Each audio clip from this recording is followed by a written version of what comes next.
Lower dunk.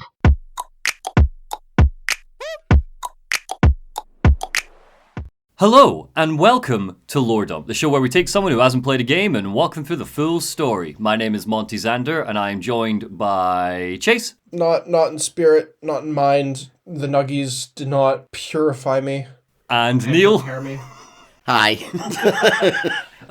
We've just had, not sponsored by, but we just had a McDonald's. We're feeling a little bit stodgy. I was keeping it brand neutral nuggies, but yeah, sure, chicken McNuggies. And I am very excited for us to get into our final Bioshock episode. So if this is your first one, we have just finished Bioshock Infinite. Chase is our layperson in the chair. You don't know anything about Bioshock. And as far as Burial at Sea is concerned, Neil, you don't know Burial at Sea? I know the setting, but no, I have never played this game. So what I've got on screen for you is a poster.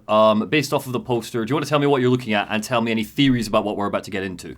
I can give you the theory that I'm fucking exhausted already.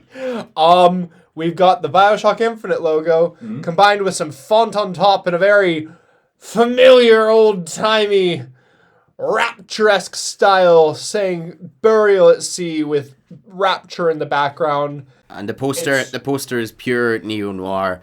Booker now looks like a sort of hard-boiled detective, and Elizabeth behind looks sort of like the femme fatale of the story. Is that meant to be Elizabeth? That is Elizabeth, Okay, and that cool. is Booker, yes. Cool. Is this just meant to be the entirety of if Infinite was set in it was set in Rapture? Before we get to Burial at Sea, just one quick thing that I should have bolted onto the end of Bioshock Infinite, but I want to pop in here, is my reading of the ending of Infinite, because it is so vague. You see the Elizabeths drowning the many Bookers, and then we pan out as we watch a bunch of the Elizabeths fade, because of course if you kill Booker at the baptism before he turns into Comstock, that erases Elizabeth from the universe.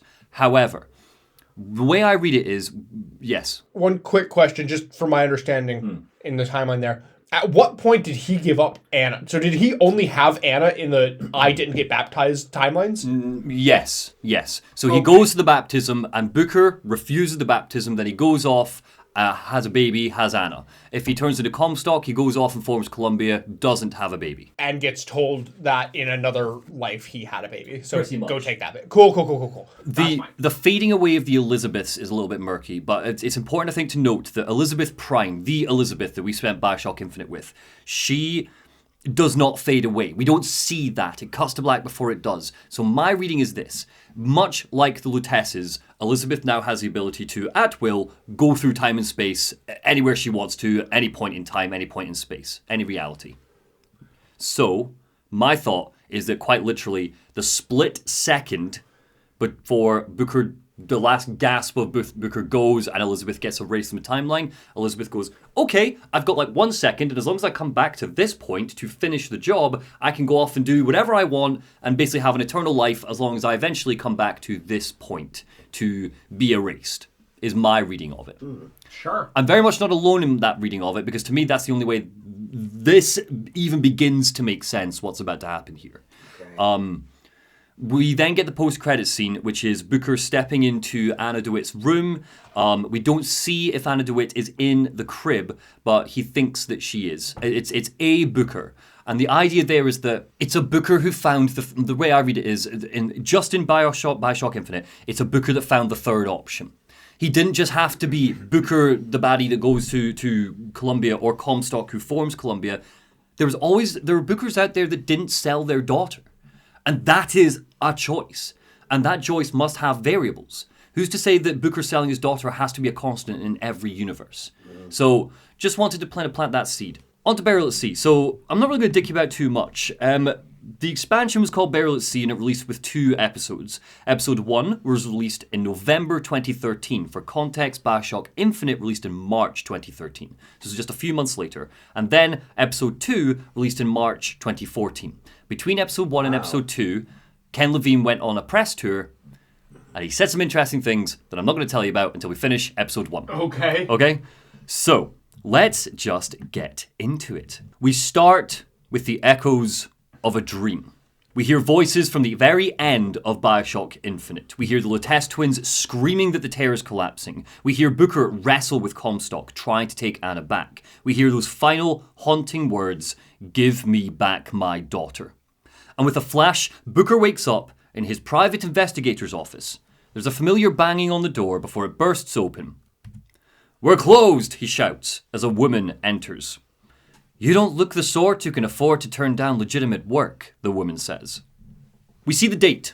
New Year's Eve, 1958. "What do you want?" Booker grunts.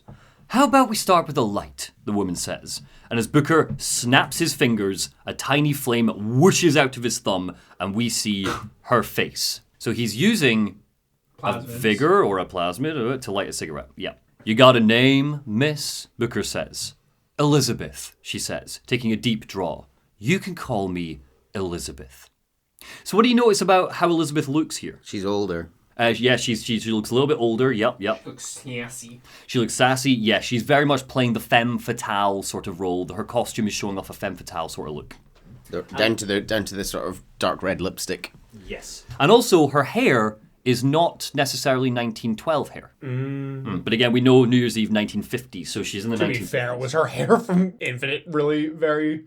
It's clearly styled to look like a 1958 woman, I guess is the point. So it seems like Booker doesn't recognize her. That's strange. And he's like, "What can I do for you?" And Elizabeth pulls out a photograph. "There's a girl who needs to be found. I need your help." Booker recognizes the girl. She's maybe 5 or 6 years old. And he says, and he sees written on it is Sally. "This girl's dead," Booker says. "You'll see dozens like her down by the docks or the slums in Apollo Square. Orphans. With Fontaine's so we're already in Rapture. With Fontaine's charities shut, there's no place for them. Yes, we are already in Rapture." Odd. "You know her," Elizabeth says firmly. And Booker goes, "Like I said, she's dead." "Lost," Elizabeth interrupts. "Lost isn't dead. Name your rate and I will pay you for this work. But you do this one for free, wouldn't you?" Booker blinks and he's like, "I don't follow." And Elizabeth says, "Something tells me you will." And she steps out of the office into Rapture, Andrew Ryan's City Beneath the Sea. We see the polished brass, the humongous windows showing the ocean beyond. Whales float by sleepily in the gloom. It's the Kashmir. The Kashmir restaurant. Again, it's 1958, so the Kashmir restaurant hasn't blown up yet. A monument to the city's founder, Andrew Ryan, is carved into the wall. "No gods or kings," it says, "only man." Rapture is teeming with life.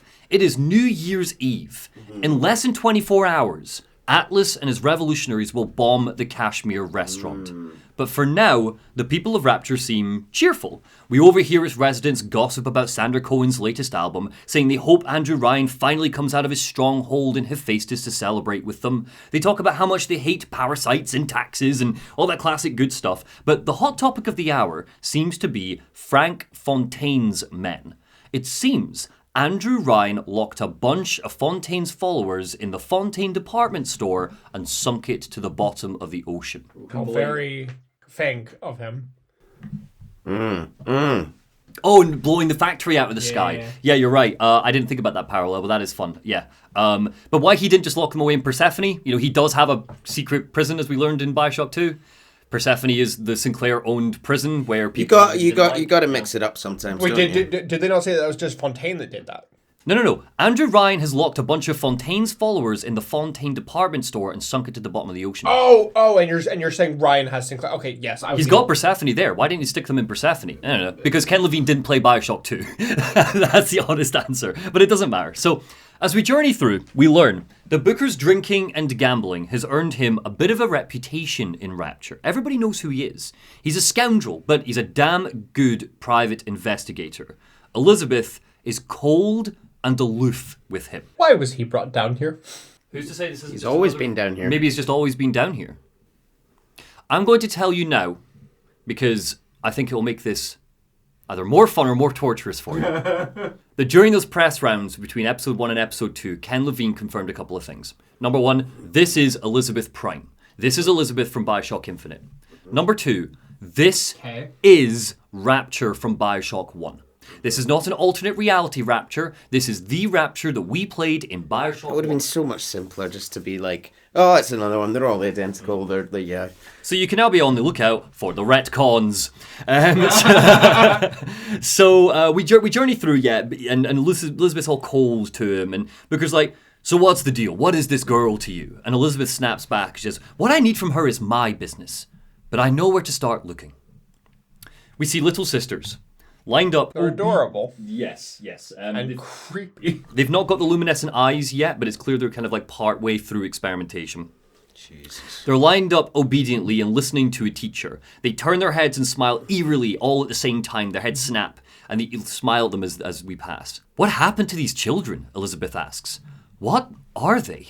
And Booker's like, where have you been? A cabin in Arcadia? They're little sisters. Atom factories. That's grotesque, Elizabeth says. That's odd. You not knowing about the little sisters. How long have you been in Rapture? And Elizabeth's like, I don't get out much. And if I learned anything about Rapture, I thought it was a place where people mind their own business, Mr. DeWitt. So they keep going, get into a lift, and Booker's like, where are you taking me? And Elizabeth cuts him off. We'll see here Fontaine's Little Sisters Orphanage closed by order of the council, the Rapture Council. So again, Andrew Ryan is, this is like that point where Andrew Ryan has taken over a lot of Fontaine's stuff. Mm-hmm. The orphanages, didn't reopen the orphanages. He just took Little Sisters and stuck them in factories. Because as we see from Booker, everybody knows about the Little Sister experimentation by this point. People just know about it and they just go with it because people in Rapture are the worst. So anyway, Elizabeth cuts him off while he's asking questions. He's like, where are we going? And Elizabeth's like, Sally was taken from you, wasn't she? And Booker's like, how do you know that? And she was like, she was taken down at the casino. You were playing the tables and she disappeared, Booker says with gritted teeth. Cop friend of mine, Sullivan, said he found her floating down by the docks. Sullivan was, you'll remember this chase from Bioshock 1, was investigating Fontaine. He was chief of the police, yeah. Yep. So Elizabeth goes, this world values children, not childhood. There's a profit to be made in men who make it. That's a good line. It is a good line. I'm taking you to one of those men. And then bang, a flash, a memory. Booker winces as he sees for a split second a bowl of water, a bowl for baptism. It's gone in an instant, but his head hurts. Are you all right? Elizabeth asks. But Booker waves her away. I'm fine, I just get these spells sometimes. Journeying through the celebrating Rapturians, we eventually see where Elizabeth is taking us. And I do want to flag that, before I show you this whole opening section of walking around with Elizabeth, you could do this for about 2 hours. There's plenty of stuff to see, people dancing, people celebrating. We can go into art galleries. Notably, in one of the art galleries, we see some of Sandra Cohen's work. And the guy, the galleryist, the curator of the gallery. Galleryist. So Elizabeth kind of plays the femme fatale, and they basically have to get like keys and stuff to get where they need to go. And one of them is like a con. Booker and Elizabeth organize this little con where she's going to distract the curator while Booker sneaks into the back and steals this thing.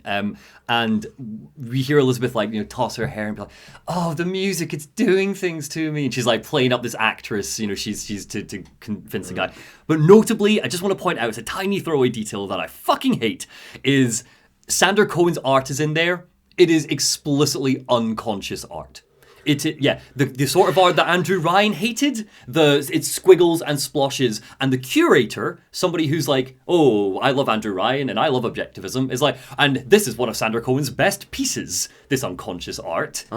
Distinctly not objectivist art, just worth acknowledging. Again, it doesn't matter, but it annoyed me. So weird that this just happened to be the same Rapture.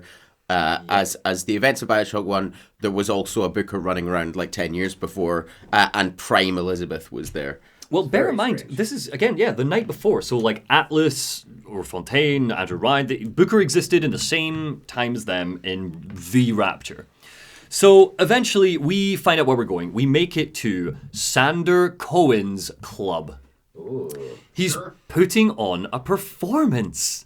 We see dancers wearing bunny masks slowly turn and wave their arms like ballet dancers. To get in, we need to do some bullshit where we pop by some Rapture shop, steal an invite, blah, blah, blah. And what we learn basically is that Elizabeth is a bit of a grifter herself. She's picked up some of these kind of wry qualities over the years. This is clearly not her first rodeo since the end of Infinite. While they're hanging out, Booker comments on Elizabeth's grifting, and she's like, "For that you can thank my father. He was a man comfortable in a variety of roles." Ha ha ha. Eventually, they make it inside the club. And Elizabeth is like, so what's the deal with Cohen? It's bright white in here, bright lights, just white everywhere. And Elizabeth's like, what's the deal with Cohen? Is he an underworld figure? And Booker's like, worse. He's an artist. And Elizabeth's like, an artist who kidnaps children? And Booker's like, Cohen's muse is a bit more diverse. I've seen his type. Gets an idea into his head, end of conversation. Don't matter who gets hurt. Elizabeth shakes her head and is like, just another set of fanatics with a different set of books. Sander Cohen isn't quite in his heyday. He's still clearly like lost his marbles like in the first game, but he has an enraptured audience when we find him. Isn't everyone here enraptured? He has a man and a woman tied up to some sort of generator. They're waltzing to music while he paints them. Be the conduit, he shouts. Open yourself up to the music. No, no, why must you fail me so? Are you mocking my muse? My muse shall not be mocked. The music cuts off. The dancers stop dancing. Fitzpatrick, Cohen says, the stick. Zap. Volts of electricity pass into the dancers. They fry, and as they're taken away by some of Cohen's followers, he sobs quietly to himself. There's no room in rapture for the artist anymore. Are you, Chase, are you happy from listening to the first episode? I understand that Cohen was just about your favourite character. Are you, He's fine. I mean... What, you like Sander Cohen? Yeah. What's changed? He's not as wacky as he was in Bioshock 1. What? He's tied up people to electric cables, making them dance, and he's going to electrocute them if they don't dance for him. Pretty. That's fine. Also, that art doesn't look very objectivist. I would argue No, that's more conscious, because he is painting dancing people. And he's also like painting over it because it's not right. You know, this isn't like a final product. It's worth noting as well, Fitzpatrick is the guy that he blew up in the piano. He plays the piano in Bioshock 1 and he blows him up. Yeah, so Fitzpatrick's working for him. And it's like, there's no room in rapture for the artist anymore. And Booker approaches and he snaps out of his melancholy. Who are you? Oh, Jesus. Jesus fucking Christ. For anyone listening along, sort of high hairline, slicked back hair, sort of heavy rouge, heavy eye makeup, entirely sort of painted on eyebrows, and a little painted on mustache over red lipstick lips. And he's right in your face. One, fucking jump scare. Jesus Christ. Second, I think this is the best look we have ever gotten at Sander Cohen. It is. And it's in a fucking jump scare. Yep. So, he does scream. It's a jump scare. He screams this at Booker. And he, like, grabs him almost, like, by the lapel. And Booker's like, the name's DeWitt. And Cohen tilts his head and he goes, is that right? My. This one's a real biscuit, isn't he? Isn't he a biscuit, ladies? That's the way he says biscuit. And his followers all giggle at the side. You can hear them. And Booker's like, I got some questions for you. And Sander Cohen goes, questions! Yes! It is the work of man to ask. It is the work of the artist to answer.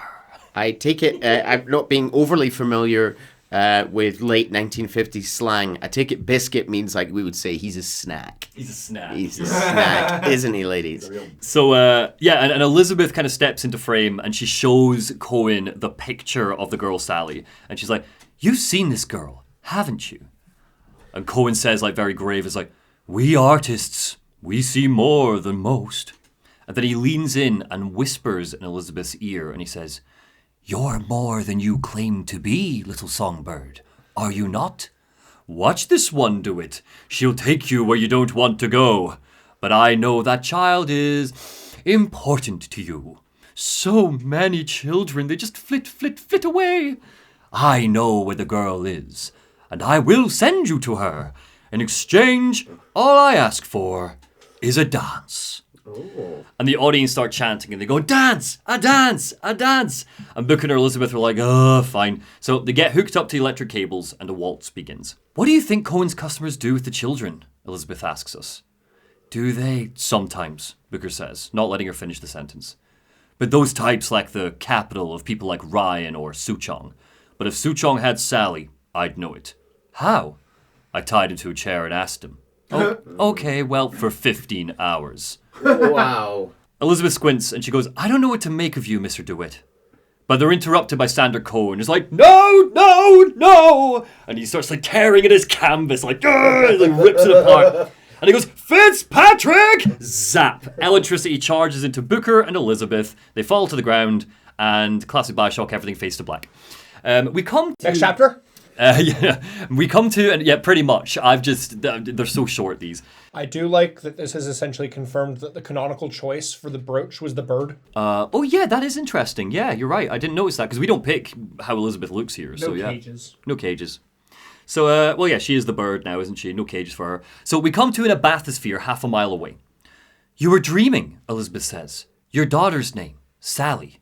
She's not my daughter, Booker breathes. Sander Cohen calls us up on the bathysphere's radio and is like, pain and beauty. To an artist, they are parent and child.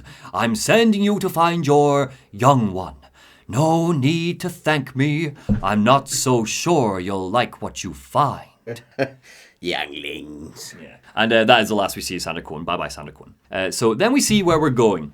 The bottom of the ocean. Frank Fontaine's department store. Oh. Fontaine's, Booker mumbles.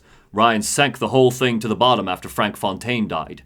It's a prison now. Fontaine amassed something of an army. Now a bunch of them are down He there. needed an extra prison. Persephone wasn't good enough. It's a prison. Yeah, it's a prison in the sense of like, Ryan trapped all of Fontaine's followers, all of his men, in the department store, and then like, I don't know, severed the connection to Wrestle Rapture, and it sunk to the bottom. Right. So you can't get here unless you're taking a submarine or a bathysphere. I like the seahorses.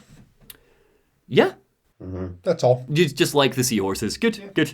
Booker explains and he goes, Fontaine amassed something of an army. Now a bunch of them are down here, spliced up and wild. But why would Cohen send Sally there? Elizabeth wonders. Thankfully, Sander Cohen is listening and he has answers.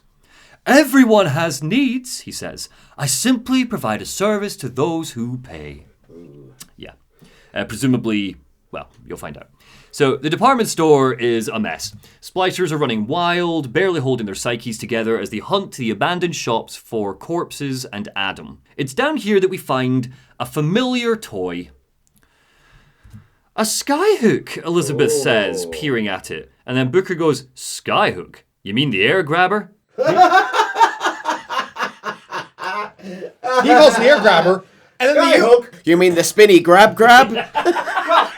That's two names, and then the UI calls it a freight hook. Yeah, yeah. And it's called a Fontaine vac on the thing. What the fuck is this thing? So yeah, he goes, you mean the air grabber? Kids use them to ride around on the pneumo lines. A gun, don't you mean old man lead spitter? But yeah, so first off...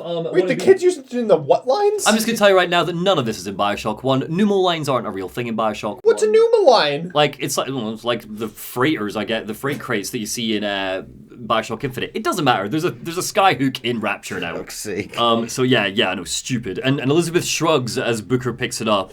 And she's like, constants and variables. As we explore the department store, Elizabeth quizzes Booker a little more. When did you come to Rapture, she asks. And Booker's like, geez, I guess it was around 51? No, 48? And Elizabeth's like, that's a rather large gap to forget. And Booker's like, time, the life I had before. It sort of becomes a blur. Suddenly, the world turns to static. We don't see anything, but Booker's head clearly hurts. He touches his nose and sees a nosebleed. For fuck's sake, is there another him here? Good question. Elizabeth goes, you look a mess, Mr. DeWitt. And she marches on ahead, not really concerned about his safety. So she's had enough of bookers. She spent the last 10 years probably hopping around different bookers. She's sick of them. Yeah, pretty much. Again, my reading very much is that at the end of Bioshock Infinite, when she takes that second and then does a million things, her million things are she's hunting down Comstocks. Because not every Comstock will have an Elizabeth who... Maybe some Comstocks have Elizabeths who died, who took a stray bullet, who whatever. So she's picking up the dregs, is my reading. So something worth noting is that just like in Bioshock 1, 2, and Infinite, we have access to plasmids. But the plasmids aren't like the ones we know from Bioshock 1, because Ken Levine hates me. They're like the Vigors in Bioshock Infinite. They are called plasmids. Why? But for example, There's an electricity plasmid in Bioshock 1 called Electro Bolt. In Bioshock Infinite, I'm having a stroke. In Bioshock Infinite, it's a vigor called Shock Jockey. In Burial at Sea, do you want to guess what it's called? It's called Shock Jockey. Why? It should be called Electro Bolt. But anyway, good question as to why that is the case. Not explained, retcons. So anyway, to progress into the department store, we need to get a plasmid called Old Man Winter. Lets us shoot ice. Wait, hang on. Old Man Winter is also the name of it in Infinite instead of in 1. Yeah. Why? No, vigors were invented in the 1911s in another universe. Yeah. 1911s? Yeah, the 1910s. Sorry. Again, if Ken Levine just said it's just a different Rapture, That's fine. Instantly, I don't have a problem. Even the freight hook makes more sense if it's another Rapture. So anyway, we get Old Man Winter. Let's just shoot ice. Means we can make an ice bridge to get where we're going, etc. But when we find where it's stored, it's gone. It's been used up by splicers. Elizabeth sighs and is like, oh, move. And she rips a tear into a new reality. Just straight away. So there you go. Boom. And a window forms and we see a bottle of Old Man Winter waiting for us to use. And Booker's like, what the fuck? Jesus Christ! And Elizabeth's like, relax. It's, it's a new plasmid. Helps me bring in things that might exist. Yeah. And Booker's like, I've been patient long enough, but I'm starting to get the feeling I'm being set up. And Elizabeth's like, my purpose is none of your concern. Consider me a means to an end. I'm in collections. An account is in arrears. My client simply wants to see matters set to right. Clearly, you care about Sally, so I know you'll help me one way or another. What is she to you anyway? And Booker's like, she started showing up, looking peaked. More fool me to feed the brat. Should have known she'd never leave. I took her somewhere a kid's got no business being. I gambled, lost sight of her. Next thing I knew, she was gone. I'm guessing Cohen's men took her. Probably thought putting a child in this prison would be high art. What is she to you? And before she answers that, just to note, somebody having like an adopted daughter and that daughter being taken away one day and they don't even know, like, just Very Bioshock 2. Very Bioshock 2. Anyway, Elizabeth goes on. She goes, do you think that he originally thought of that? Or have you heard whispers of what Bioshock 2 contained? To remind you that some of the writers and designers of Bioshock 2 ended up getting moved over to work on Bioshock Infinite stuff. So I think maybe it's them just kind of slotting some of their own little parallels in and Yeah, I like you know, just like, oh no, we're part of this thing too, which is nice. So yeah. But anyway, so Elizabeth is like, I have an interest in reuniting her with you. And the conversation ends there. So we get the Old Man Winter and are on our way. Deeper in the department store, in the homeware department, we finally see Sally. Or at least her legs. Okay. She scurries into a vent to escape from some splicers that are hunting her. Elizabeth picks up some blueprints and is like, okay, there are only 6 places she can come out of. We close those vents, find the boiler, turn up the heat a little, and we'll force her out to this one at the top of the department. What? Yep. Booker is like, we'll burn her alive. Are you crazy? And Elizabeth's like, no, we'll just turn the heat up to flush her out. I like New Elizabeth. New Elizabeth's fucking lost it. Elizabeth is mad. She's lost the fucking plot. She's great. So that's our plan. Off we go, killing splicers, closing vents, getting powers, the whole shebang. Eventually, we make it to the central boiler system. Turn the heat up, Elizabeth says. And again, Booker's like, it'll burn her. I don't like this. And Elizabeth's like, if you won't do it, I will. And she turns the wheel. We hear a rush of fire and smoke deep in the system, and Sally's echoing, terrified screams. Too hot, too hot. Booker races to the exit vent, and the whole time he's like, it isn't working, we're hurting her. Turn it off. But Elizabeth holds firm. How would she know what the only exit? I feel like she's going to be in there burning alive going, oh no, this one's closed too. Reaching the exit vent, Booker reaches in to help Sally out, but she's terrified. She doesn't know we're here to help her. She thinks we're splicers. Is she charred? Sally, it's me, it's Booker! We can see behind her the heat rising, and clearly it's burning her. She is in a lot of pain, and eventually he gets hold of her arm and tries to pull her free. We get her just out into the light, and we see that Sally has in fact been turned into a little sister. And Booker, he's in shock, and he lets go of her for a second. He goes, and then Sally looks behind Booker and goes, Mr. Bubbles! And then a deep metallic groan sounds from behind. Booker turns to see a big daddy, the ones Jack fought in Bioshock 1. The ones designed... Because Ken Levine hates Bioshock 2, But Big Daddy. would it not have been the older ones? What a good question. The ones designed by Andrew Ryan. Why is a Big Daddy designed by Andrew Ryan at the bottom of the ocean in Fontaine's department store, even though he designed them after he rounded up all of Fontaine's men, you might ask? Good question. But don't think but don't think about that. What even are plot holes? It's all here so we can have a good old-fashioned fight with a Big Daddy. You like Sander Cohen? You like Big Daddies? I like that he's been given more things for the skyhook to attach to. So bang, bang, bang. Remember that? Gunfight later, and we make it back to Sally. Booker reaches in and grabs her again and tries to pull her loose. And he's like, please, we're going to get you home. Don't you want to go home? But Sally keeps fighting against him, and before he can pull her free, there's a flash. We look out from behind Zachary Comstock's eyes. We're standing in that fated alleyway holding Anna wrestling with a young, regretful Booker DeWitt. You're hurting her, we hear Elizabeth shout. No! We turn and look at Elizabeth.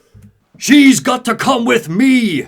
We see the Lutesses standing in the background, wrestling with the tear machine, trying to keep it open. She is not your child, Elizabeth shouts. She is mine, Comstock yells. We flash back again to Rapture. Booker wrestles with Sally. Elizabeth shouts at us, let her go! Let her go! She's mine! Booker roars. Another flash back to the alleyway. The tear is closing, Robert Lutece shouts. You've got to pull her through, Rosalind roars. Shut down the machine, Comstock roars. We've almost got Anna free from Booker. I've almost got her! Shut down the machine now! And then the tear starts to collapse. Comstock lets go of Anna. No! Rosalind Lutece screams. No! Look out! But it's too late.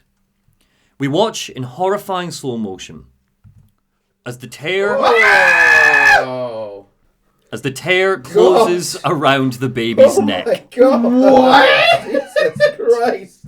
Anna Elizabeth, that universe's version of her, died during the Comstock-Booker exchange. Oh my God!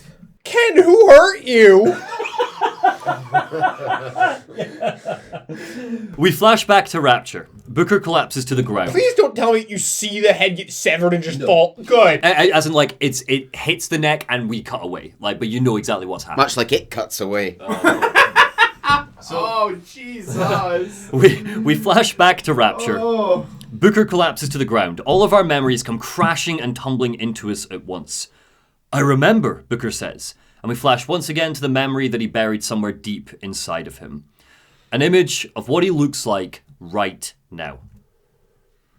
White hair, white beard. We're not Booker. We have been playing as Comstock. And he has not got AD carved into his hand. For some reason, he's got it tattooed. Yes. Yeah. I mean, it seems intense to tattoo yourself, given that you presumably tried to steal a baby, failed to steal the baby, and you're like, well, I better get the baby's name tattooed on me. Yeah. Bear in mind, Comstock always knows. He knows Anna DeWitt is his alternate version's daughter, which is why he's like, she's my daughter. She's basically mine. Which she isn't, obviously, but regardless. So he goes, that poor child, Comstock mutters to himself. She wasn't yours, Comstock, Elizabeth snarls, standing over us. I wasn't.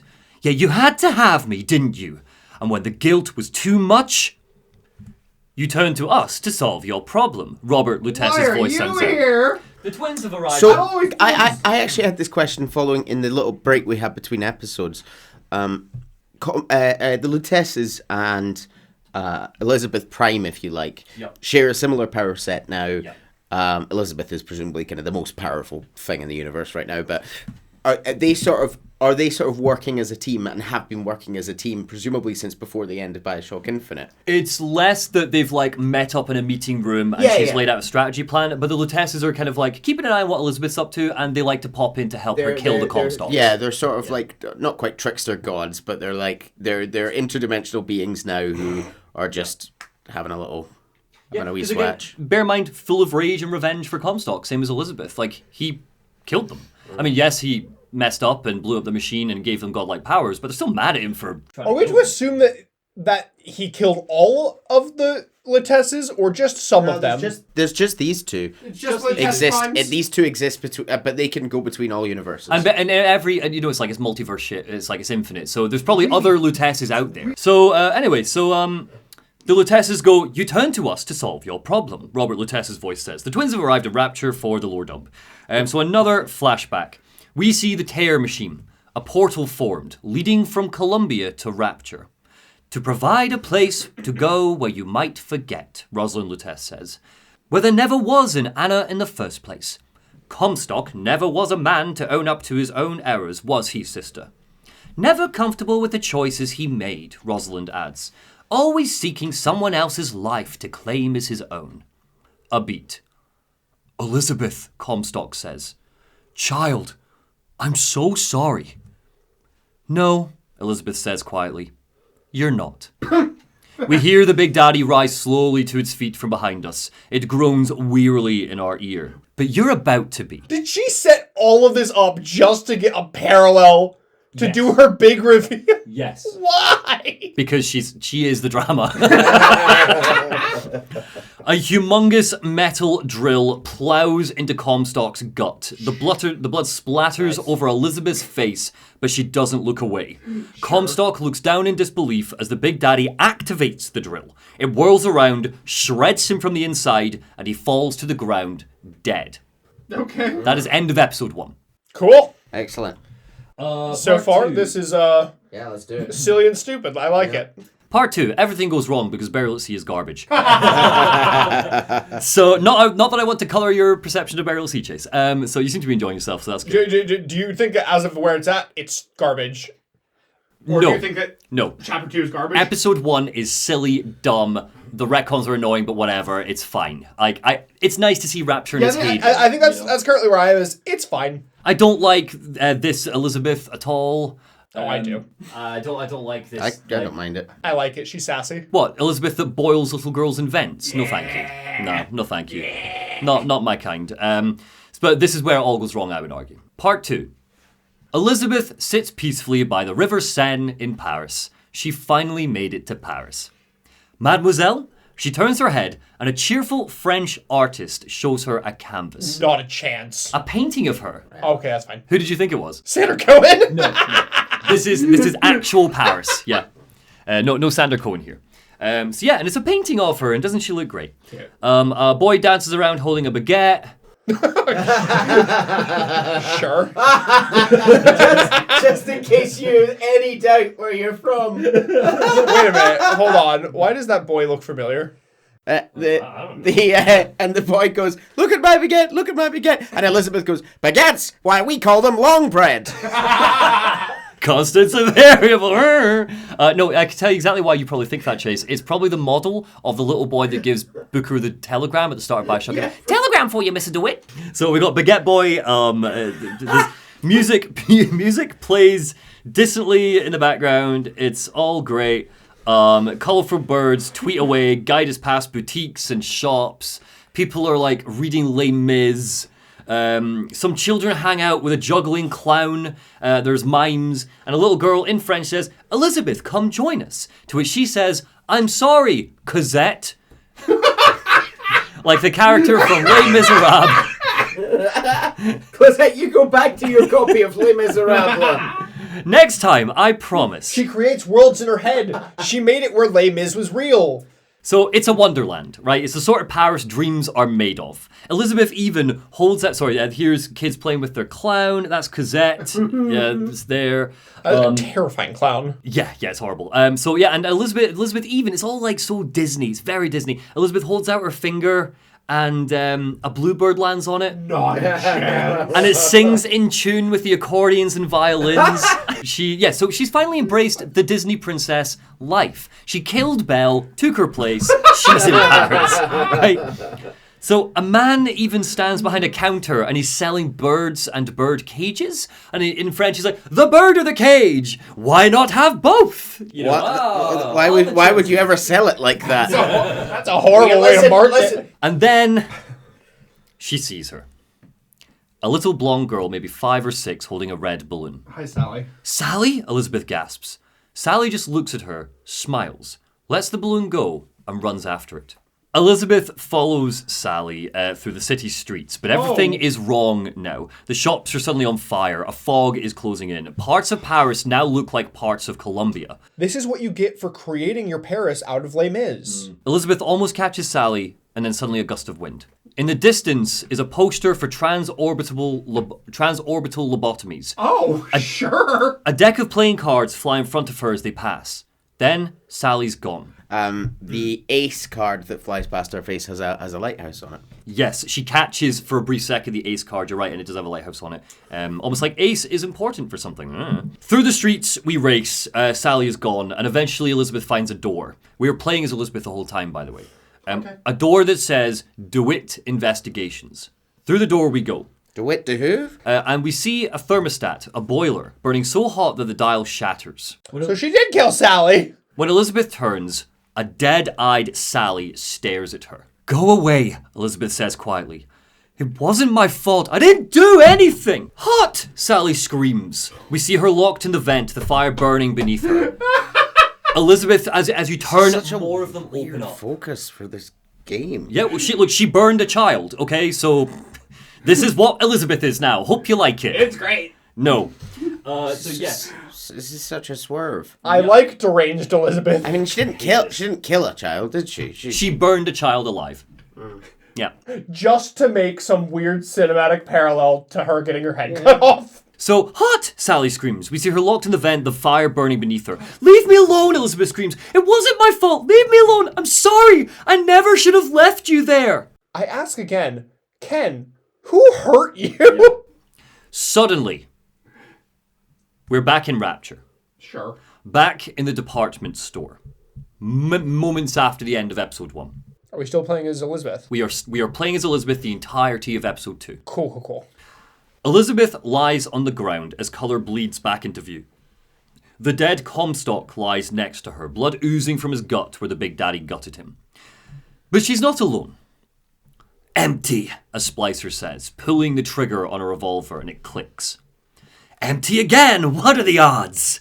In the background, a couple of men pull Sally out of the vent. She's alive, but clearly hurt and traumatized, because Elizabeth tried to boil a child in a vent.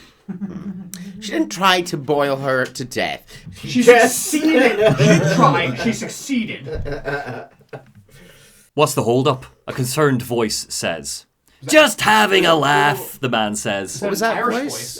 Is that an Irish voice? I think so. Oh!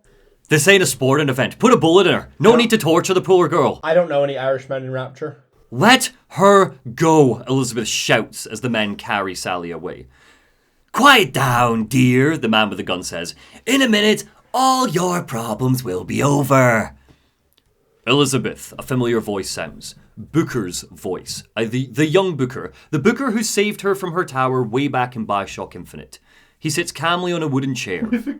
With a guitar? An acoustic guitar on his lap. The guitar is actually a reference to something I skipped in Bioshock Infinite, which is when you are exploring the slums, Booker and Elizabeth can go downstairs into the bottom of a bar, and it's a beautiful moment. It's entirely optional. And Booker picks up a guitar, and Elizabeth sings her own rendition of Will the Circle Be Unbroken. Will the Circle Be Unbroken is obviously thematic to the concept of Booker, Comstock, it's a circle, it's circular, will it be? Yeah. And it's the real-life song that we hear when we first come to Rapture. It's the theme of the show. So this is almost just a little reference to like a happy memory she has with Booker. Okay. Him and her singing together. And Booker says, say what I tell you to. I can get you back to Rapture. Booker? Elizabeth mumbles. What? How are you here? Just say it. I can get you back to Rapture, Elizabeth shouts at the men. It explodes out of her. A beat. Put the gun down, a voice says. I've only just realized where this is all going. And then we see him. Atlas in the flesh. Oh, love you, buddy. So, just in case for some reason you have just jumped in, Atlas, previously Frank Fontaine, the villain of Bioshock 1. And again, in about 12 hours now, apparently he's going to blow up the Kashmir restaurant. Which is seemingly now all Elizabeth's doing. Yeah, definitely. Elizabeth triggered all the events of Bioshock 1. That sucks. That sucks so bad. After boiling a child. So what I'm hearing is that boiling a child was the entire foundation of Bioshock 1. Elizabeth says, I can get you back to Rapture. And Atlas says, how do you plan on doing that, sister? You some kind of magician? Suchong, Booker says from behind him. Tell him Suchong. Suchong, Elizabeth says. And how do you know him, Atlas says. And I'm not going to quote him, but that is not what he says. He says a slur. How do you know slur to describe Suchong? Oh. Okay? They weren't. Was he overtly racist in Bioshock 1? Or is this a change for him? Actually, no, I think it's pretty fair to say Atlas was quite racist. He pretended to be, he dressed up as a Chinese guy as part of the con. Fontaine, yeah, he referenced it when he reveals himself to Jack. He says, once I was even a Chinaman for 6 months. He used to do it all the time. Yeah. He is a racist man. Yeah. Okay. But it's not like his defining philosophy like it is with Comstock. You know, Fontaine just cares about himself. Atlas just cares about himself. So anyway, so he goes, how do you know slur? And Booker says, you're his lab assistant. I'm his lab assistant, Elizabeth says. Well, if it escaped your notice, love, Andrew Ryan sunk us 5,000 fathoms below his shining city. How does Suchong propose to get us back? Guided by Booker, Elizabeth responds. That's between me and him, she says. Well, what she actually does is call Suchong a racial slur, echoing exactly what he said. So now Elizabeth's a racist, I guess. But she says, if I do this, the girl goes with me. And to which I say, you don't need Elizabeth to call Suchong the slur for this scene to make sense. No. It's easy enough for her just to go, that's between me You and don't him. really need Atlas to say it either. Yeah, nobody needs to say slurs in this. And again, like, Atlas I kind of get because he's a piece of shit, whatever. Don't have, like, God Queen Elizabeth, your main character. God Queen. Bloody, I hate, oh my god, I hate this. Right, so. Have we covered you off why she can't just open a portal and go and grab Sally? And See, that's what I was going to assume that she was going to do, was just say, Yeah. oh, it's I'm my gonna- fancy I'm new gonna plasma. I'm gonna portal over to Sally, grab her, bye fuckers, and leave. She's not very smart, We'll is find out. she? She could. We will find out. Is she stupid? No, you'll find out why in a minute. So she's like, that's between me and him. If I do this, the girl goes with me. Little sisters are worth their weight in gold, Atlas says. She's not up for negotiation. Last time I checked, back in the city, they were making little sisters by the dozen. Atlas squints at it and he goes, that's a right fairy tale you've dreamed up, but if you're lying, we can just as well kill you tomorrow. Down here, we got nothing but time. Why is he saying it's a right fairy tale that they're making little sisters by the dozen when it was Fontaine's entire plan to turn them into atom factories? He knows that that's what's happening. Like, and Andrew Ryan's just taking all of his... Do people know that this is Fontaine? Is Elizabeth meant to know this is Fontaine, or because he's using the Atlas accent? Great point. Nobody here knows he's Fontaine. None of his followers Okay. know. There's your answer. I fixed one plot hole. No, you're right. I fixed a singular one. I can go over that. Yeah, I'll take that.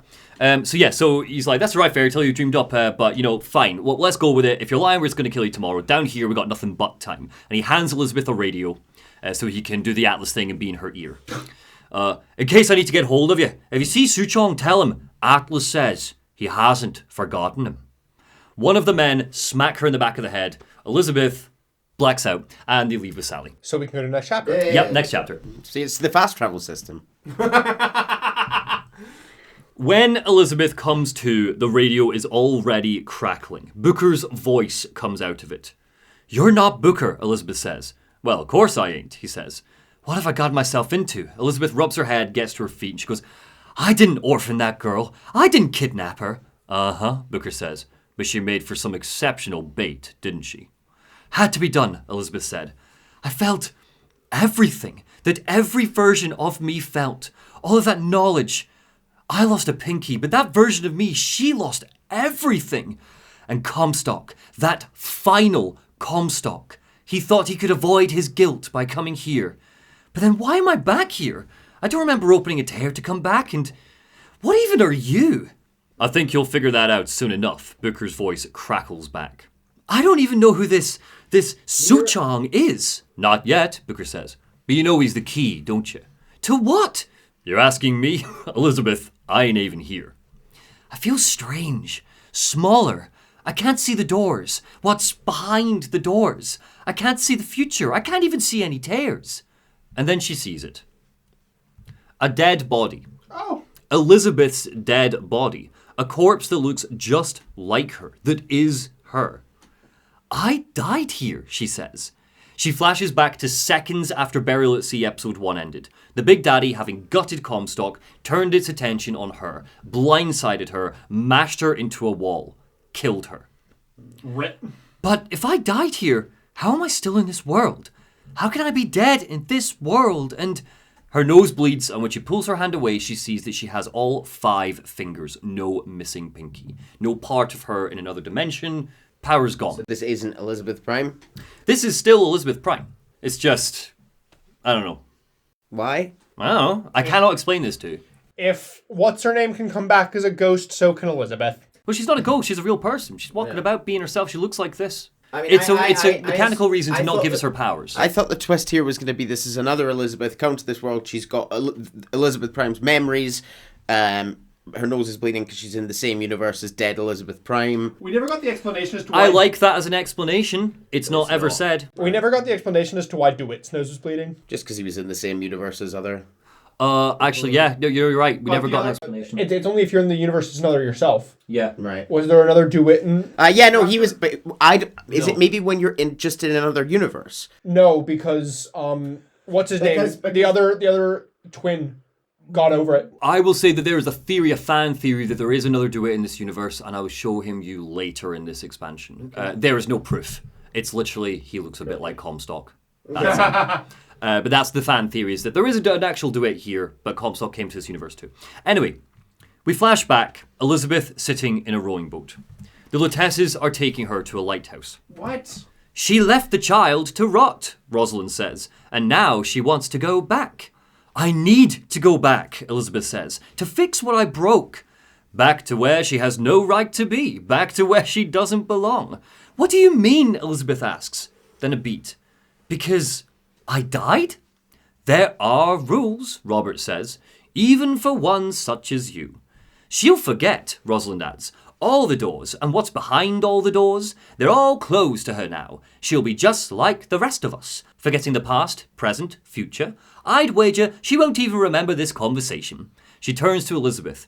You're trading omniscience and croissants for death and mildew. Omniscience and croissants. And she didn't say croissants, she says croissants. I left Sally to rot, Elizabeth spits. For what? So I could punish Comstock? He was trying to help her, to save her, and if I don't make that right. We all have our crosses to bear, Robert says cheerily. But there is a thin line between a martyr and a fool, Rosalind finishes. Arriving at the lighthouse, Elizabeth pushes on the brass steel doors leading into Rapture and flashes back to the present, standing next to her dead body. The Lutesses warned me that if I came back here I would collapse, she says, from a quantum superposition to just me. A quantum what? Booker says. I've changed, Elizabeth says. No tears, no cosmic knowledge. I'm just a normal girl with a normal pinky. If I can't open tears, I'm never leaving here, am I? What, just the emphasis on the pinky? I'm a normal girl with a normal pinky. I'm never leaving here, am I? I'm never going back to Paris. And you, Booker, you're just, what, the fragments of my memory telling me what my future holds? Find Suchong, Booker says simply. So deeper into Fontaine's department store we go, searching for Suchong's lab. If you remember, he worked for Frank Fontaine before he died, and then worked with Andrew Ryan to make Big Daddies and stuff. So the logic is sound that he should be about and he should be able to help. Presumably he'll have a lab buried somewhere in the department store. Elizabeth can run and gun just like before, but is heavily discouraged because her health bar is so low. Despite clacking around in high heels, she's stealthy. In fact... Just roll your eyes at that. Yeah, sorry, stealthy. Yeah. Less fun. You're going to like this. In a Rapture sex shop, she finds a plasmid called Peeping Tom that lets her see through walls. I'm sorry. Oh, that is What? just a sex crime. What? We see a familiar blue dress. And this is just generically in a sex shop. Yeah, it's just one of the plasmids you can buy. Why is her outfit in a sex shop? From the... Good question. Because it revolutionized weird. internet porn. This one is explained quite well. So she goes into the sex shop. I want to point out that you find like rapture slideshows and stuff, and I don't have examples for you, but basically objective. It's not even objective because this isn't fairness, like, but it's basically all about how like sex is all about you and your personal gratification, not the other person, because objectivism, selfishness, sex. I mean, that's not fair to object. That is pure lampooning. Like that's not deep in that philosophy, but.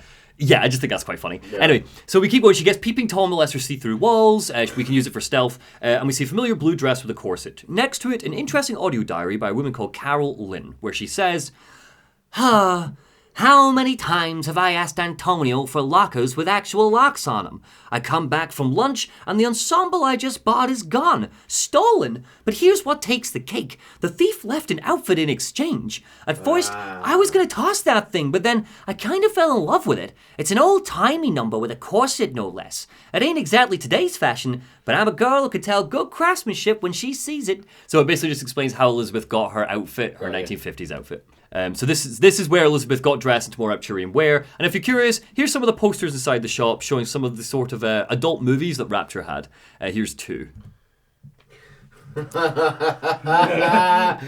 Daddy! Rapture's Man of Steel. I appreciate Gender Bender. You know, they ain't judging. Yeah. This is a very forward-thinking city. Yeah. Well, this one is especially, again, it's all about just like whatever you want to do. Science, who cares, you know? Meet Chris, whose sexuality knows no boundaries. Amen. Good for Chris. And I love he works hard, but plays harder for the Big Daddy. Yeah. Schulte's Cinescope Pictures. Oh, dear. So yeah, and honestly, that's just fun flavor text. Let's move on. So we also get to see what Rapture's schools were like. It's one of the levels we have to work through. And shocker, it's a propaganda machine for Andrew Ryan. Ryan the Lion is the school's mascot. We often see him... I will not share my toys. Yeah, it's the Bart Simpson style repeated lines of the blackboard is, I will not share my toys. Bart Simpson style. Did you never have to do that in school? No. Oh, I did. I got punished a few times where I had to do that. We didn't do that in punishment. We had to write, in my school anyway, we had to write punnies, which were either essays or like letters of apology explaining why what you'd done was wrong. Oh, no. I absolutely got rewriting the same line on the whiteboard. Oh, wow. Well, here you go. This is the corner of shame. So Ryan the Lion, and we often see him fighting Peter the Parasite. Yeah, and this is a poster which is this week's maker, who has Ryan the Lion smoking a cigarette looking very good, is for Swords of Farley, and this week's taker, Jimmy Ward. So yeah. Jimmy Ward's a little rat. Yeah, a little parasite, apparently. So anyway, we see mantras and mottos like, it doesn't matter how you play, it matters how you win. And we see blackboards from class time where pupils are encouraged to say that businessmen are amazing, but communists and the welfare state are stupid and lies. It's good stuff, very fun. This is all, again, pretty fun. Anyway, Elizabeth gets through all of this. Is there anything relevant there, or is that purely flavor? Just purely flavor. It is important to note that Possession, the Bioshock Infinite vigor, is in here and is used to make children behave, which very much goes against Andrew Ryan's a man chooses a slave obeys mantra, because if you're using bloody vigors and stuff on people to force them to behave, it kind of takes away free will, right? So a bit weird. Yeah, you could argue that he'd already undermined that philosophy with little sisters, big daddies existing. Really good point. Yes, you're absolutely right. I didn't think about that. We're fixing the plotholes. Yeah, I mean that's We're just gonna a make little Monty like this. I don't think we're gonna make ourselves like this. Even without the plot holes, I think this is garbage. Anyway, we're going to continue. So, Elizabeth makes it to the main department store. It's like just a big, the center of the shopping center. The whole time, Elizabeth and Booker are babbling away to each other. He's her guiding hand, teaching her how stealth works, all of that. And while they're babbling, Atlas eventually calls her up on the radio. And he's like, if you don't mind me asking, love, why are you talking to nobody? If I had you pegged for a loon, I might have had second thoughts on our arrangement. I gotta confess, though, I do like a bit of assassin, alas. So yeah, anyway, the game opens up... Anyhow, the game opens up quite a bit for us at this point, and we can find a handful of code decryptions throughout. Messages sent to Atlas by his men. For example, here's one of them. We've confirmed completion of the ace in the hole. Suchong has it, but unlikely to give it up easily. We'll update when we know more. Sure. Find a bunch of these. They're all along that same sort of idea, talking about something called the ace in the hole. We find Suchong's lab secretly built into the Silver Fin restaurant. It seems he was hiding this place even from Frank Fontaine. But arriving at the lab, we see something curious. Pictures of Columbia. We see Monument Island, pictures of Comstock statues, pictures of Booker and Elizabeth. This Suchong must have found a way to reopen the tear I made to come here, Elizabeth muses. But how? Upstairs, we get our answer. A Lutece device. A tear machine. Bad juju. Yes, bad juju is scrawled in front of it. It looks like Suchong abandoned the lab. Looking through the tear, we see that the tear leads into Finkton, plasmids, and vigors, Elizabeth says. Suchong and Fink must have been in communication and sharing secrets. Right. She gives a frustrated sigh, just like I did when this happened, and she goes, what am I supposed to do? The doors are shut. I can't see anything. Concentrate, Booker's voice says. So, confirmation. Suchong and Fink were in communication with one another. But we don't need that to be the case, because it's just constants and variables. Things can exist and be similar in other universes. We don't need to have them connected. Yes, you do not. This is it. This is where I really hate this. They start connecting Infinite to Rapture, Columbia to Rapture, and Rapture to Columbia, as in like all the science works together. No! Julia undermines your constants and variables mantra, that in a Bioshock game there's always going to be superpowers. You know, like, I don't need this. Anyway, so Elizabeth is desperately trying to, figure out what to do. The doors are shut. She can't see all the possibilities. And Booker's concentrate. It's like, no, I can't. And then flash. A glimpse of the future. Elizabeth pulls on a lever and we see the department stores rising up through the ocean. We flash back to present day. The Lutece particle, Elizabeth says. If it can make a city float, maybe it can make the department store return to Rapture. Isn't Andrew Ryan going to instantly see that and go, I sunk you. The fuck is this? Maybe. So that's her plan. So she rustles through Suchong's paperwork and eventually finds this. A diagram with bizarre chemical symbols scribbled onto it. Elizabeth uses her top-notch brain to figure out that it's a code. A Visioneer cipher. It's actually a pretty cool beat. We watch as the formula translates into plain English in front of us. She's getting all the book learning and stuff. And she figures out what part she needs to find the machine and get it working again. She tries to leave the lab, but it's thrown into lockdown. And Suchong gives us a call on the radio. Penalty for vandalism of Suchong device is death, he says. Even for a pretty lady, you're going to sabotage my device. Elizabeth is like, calm down, clearly you're back in Rapture, and I'm down here trying to fix your device. What's the problem? Do we know why the machine was down here? Did he invent it, or did the twins give it to him? He invented it. The reason why it's down here is probably just because this is where Elizabeth came for the tear. This is where her tear brought her. He probably found the tear and built the lab around the tear, rather than, he was like, oh, there's a thing here I'm going to study, and he built a lab If this around is where the tear brought her, why did she not know about the store? Good question.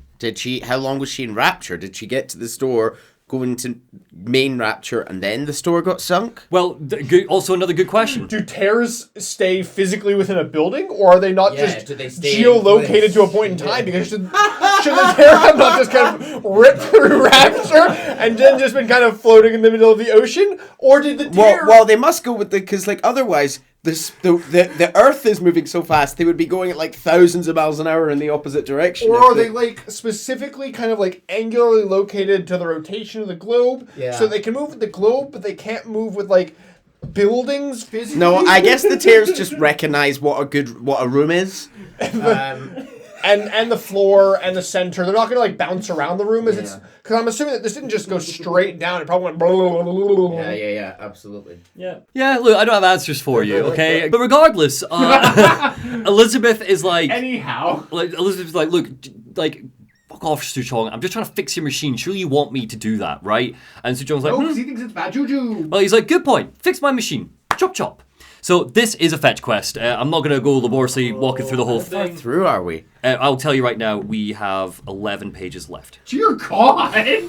Out of 26. So this is a fetch quest, and I'm not going to laboriously walk through the whole thing, but I am going to list a bunch of interesting stuff we find that's totally relevant. So the first piece is in a bathysphere factory. Elizabeth heads in, gets the part she needs, but as she touches a radio inside a bathysphere, she gets a weird flash. I will say, coolest thing that we're getting from this entire expansion is just a bunch of cool new rooms and stuff in Rapture. Oh, we're kind of out of cool new rooms now. The factory's fine, it's whatever. That's still cool. There's a place. Yeah. Look, I like the level design of Fontaine's factory, but I don't love the lore stuff. So she touches the radio, she gets a weird flash. It's a vision of Rapture from behind bathysphere glass. A vision that looks eerily similar to what Jack saw when he first came to the city in the first game. What was that? Elizabeth says. The doors, they're cracking open. My memories of the future and somewhere I'm going to go. You sure it's your future you're looking at? Booker says. Well, if not mine, then whose? The second thing she needs leads her to the basement of one of the shops, and inside... Oh, God. What? Is Elizabeth going to cause the plane crash?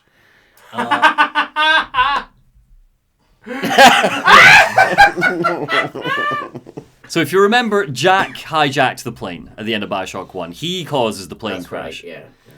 But she's going to get in there to go, would you kindly crash the plane for me?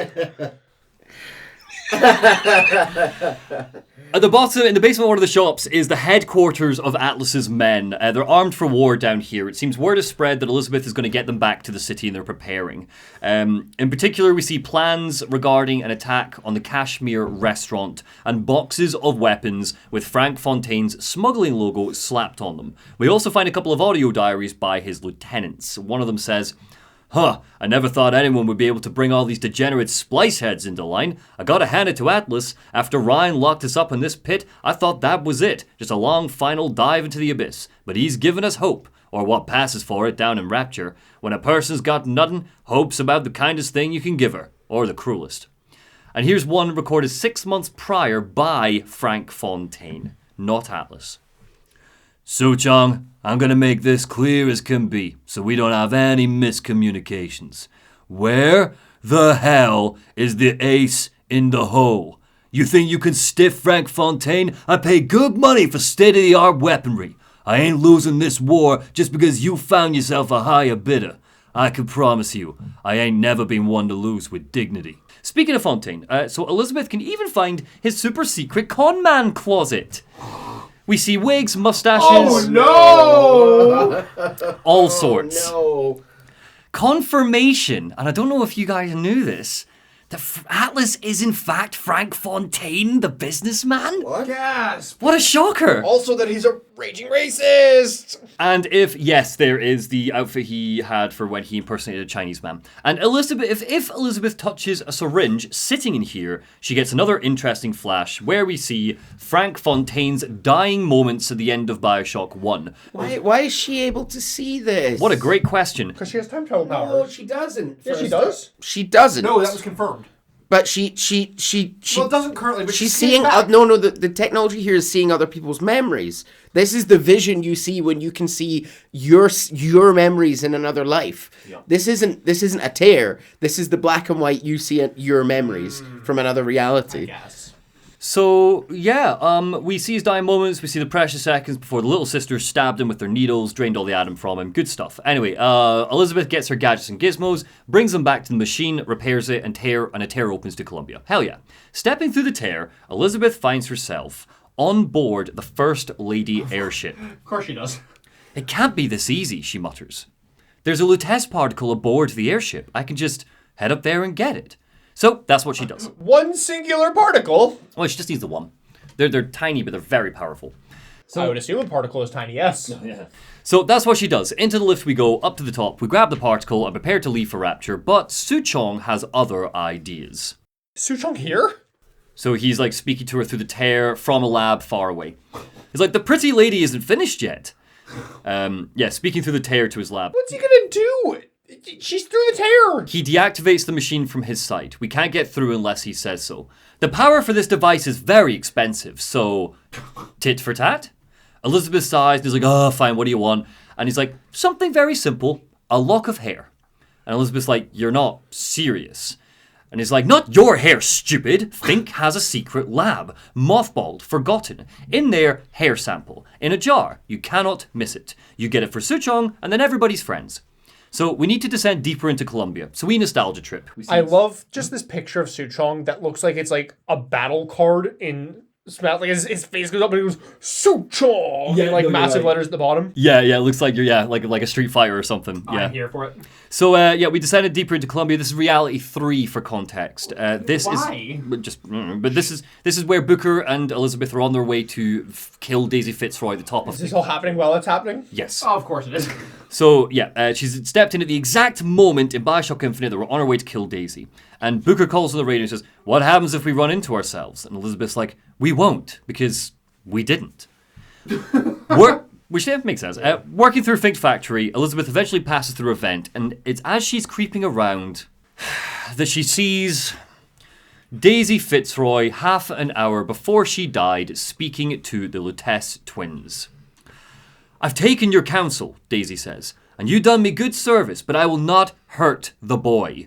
I will see Fink and Comstock burn, but I will not hold the son to account for the deeds of the father." So Daisy Fitzroy is not planning to kill Fink's son. That's what Baguette Boy. It's the same model as Fink's son. That's what I was thinking of. Okay, I'll take it. Baguette Boy's Fink's son. So, but Definitely not. No, it's the same model because it's the same weird like little suit and hat. anyhow, it doesn't matter. Oh, I'm gonna find pictures. The point, anyhow, Fitzroy. The point to take away here is that Fitzroy is not planning to kill the child like she eventually tries to do. So, the Luteces are like, "You've misunderstood us." This is absolutely just like, oh shit, nobody liked that. Retcon, quick! What's about to happen? Everybody hates. People who don't mind the Fitzroy death in the original, and people who hate the Fitzroy death in the original think this is worse. "You've misunderstood us," the Lutece twins say. "We neither asked you to harm the child, nor did we promise that yours would be the hand that would set Comstock's world afire." But, Daisy blinks. "You mean I won't live to see the..." "No. It's up to you what matters more," the Luteces say. "Your part in the play, or the play itself. Someone is coming. She'll arrive, a girl. She must leave, a woman. And what makes the difference between a girl and a woman?" Stabbing with scissors. "Blood," Daisy says. The Luteces nod. "Your part in the play, or the play itself." Did she sacrifice herself to make fucking Elizabeth? "I turned the girl into a killer," Daisy says. "How?" "Give the girl no choice," the Luteces say. "And she will be forced to make one." Retcons, baby.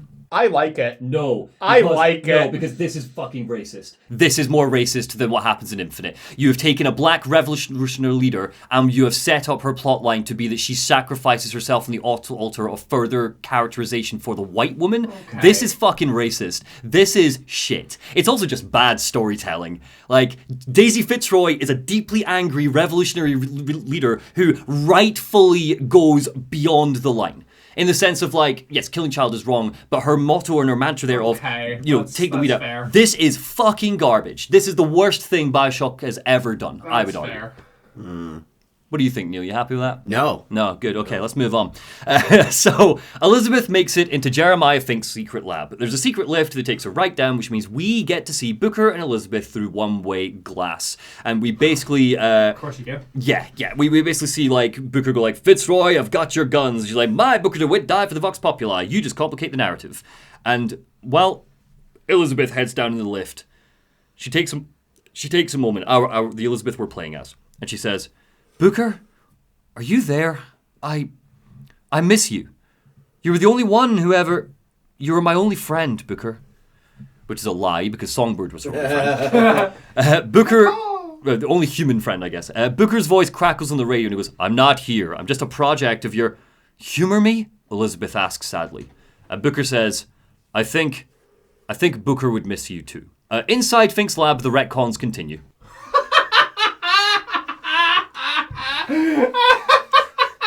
Do you want to describe what you're looking at? Songbird's just a big daddy, or big daddies are a songbird. Shrug. It's the same tech, and clearly nobody in Rapture knows how to invent everything because they just stole everything from Columbia. Yeah. Great. Su Chong's a fraud. Yeah, we see parts of Big Daddies in exhibits. Fink was clearly studying Su Chong's research, so the Big Daddies came before Songbird.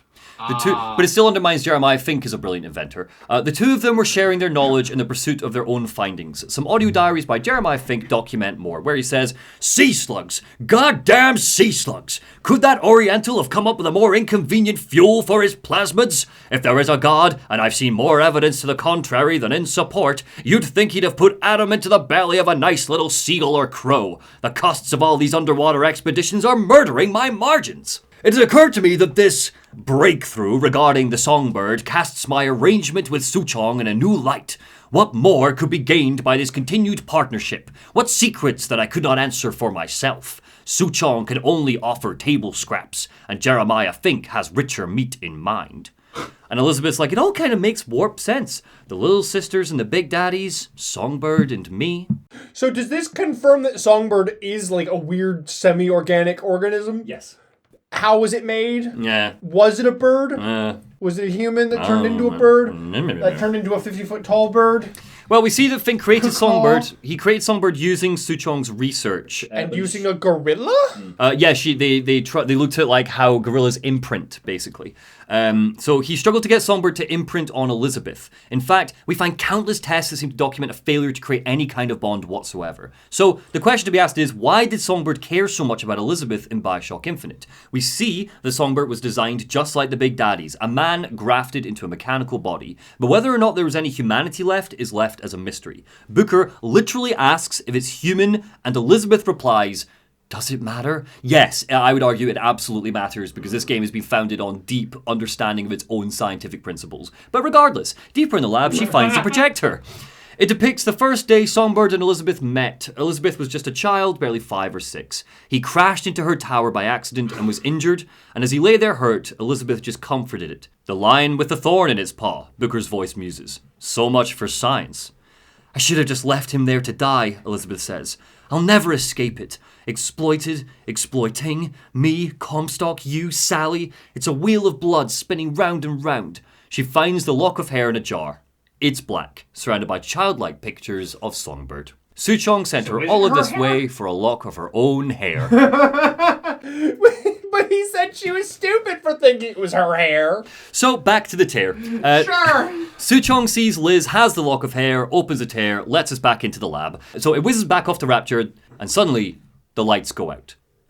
And when they come back on, the man, the myth, the legend, Andrew Ryan bursts onto every screen in the lab. Because, you know, we've seen Cohen, Suchong, Atlas. Why not Andrew Ryan? Why not? This is just a roller coaster through stuff that you remember. Where's Tenenbaum? Yeah, you don't get Tenenbaum. That's, honestly, yeah, we'll talk about Tenenbaum in a bit, because thank God they don't do Tenenbaum. Andrew Ryan bursts onto the screen, and he speaks to Elizabeth, and he says, "Do you know what they call someone who enters a man's home uninvited? A thief. And I do not remember inviting you into my city." "I had a deal with Suchong," Elizabeth says, but Ryan cuts her off. I like that again, they've done the text for the Ryan boss battle card. Boss battle card. And he goes, "Yi Suchong is my employee. It was not a deal he was authorized to make. I granted Atlas and his thugs asylum. You serve those same men in a desire to escape from my generosity. If they shall not have asylum, then they shall have liquidation. Give a parasite an ounce of charity, and he'll demand a pound. I'm just looking for Sally, a girl that was taken from me, a little sister. I do not claim to understand what you are," and he's off in his monologue, he's not listening. "But I know that you are special. There is business we can do together. So I give you a choice. Work for me or die with Atlas." And Elizabeth's like, "I'm not going anywhere without the girl." And Ryan's like, "If it's a little sister you want, that shouldn't stand in the way of commerce. I've got dozens. Atlas does not honor agreements. Andrew Ryan does. I cannot save your Sally, but I can save you." Elizabeth says nothing, and he goes, "Very well. You're not a hero. You're not even a parasite. You're just a rube, and Andrew Ryan has no time for rubes." The door opens, a bunch of Ryan's men rush in, some shooting. How'd they get down here? Yeah, great question. So some shooting later, and Elizabeth's like, "Ha! I beat your men, Ryan. The best man won. Isn't that the only thing you respect? Now let me out of here." And the door opens.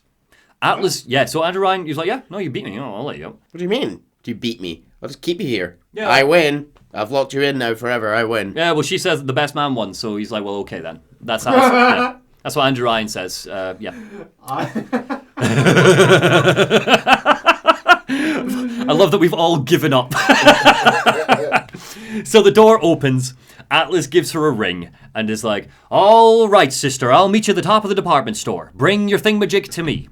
So that's what Elizabeth does. Do you even know what the thingamajig is? No, just bring your thingamajig to me. And that's what she does. She gets in a lift and Booker calls her up and he's like, Elizabeth, you know that Atlas is going to... I know, Elizabeth says. And I'm ready.